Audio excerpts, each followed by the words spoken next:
कोणीही असा, आदिशक्तीचं हे आत्मतेज तिची आज्ञा मोडणार नाही आणि काहीही झालं तरी तुम्हाला आत सोडणार नाही. खवळलेल्या महादेवांचा क्रोध प्रचंड उसळला. नेत्र रसरस्त्या निखाऱ्यांसारखे बनला. उग्र मुद्रा, पिंजारलेल्या जटा आणि नख शिखांत पेटून उठलेले शिवशावर धावून गेले आणि त्यांच्या एकाच मर्मभेदी प्रहारानं त्या तेजपुत्राचं मस्तक धडावेगळं.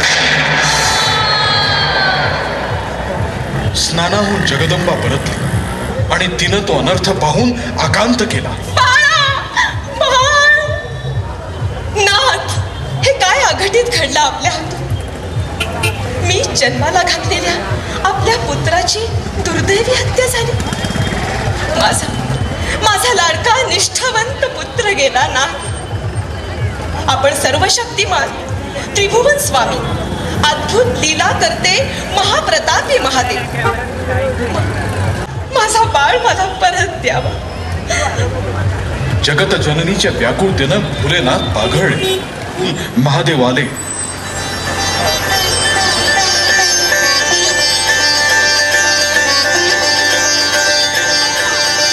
अष्टभैरव बघू लागले. गणगंधर्व स्तब्ध झाले. महादेवी आशेनं पुढे झाली. हत्तीचं ते मस्तक महादेवांनी किमयन पंचप्राण फुंकून त्या अचेतन धडावर लावलं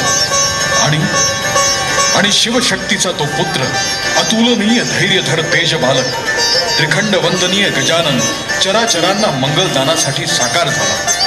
त्याला शुभाशीष देण्यासाठी प्रत्यक्ष ब्रह्मा विष्णूही अवतरले.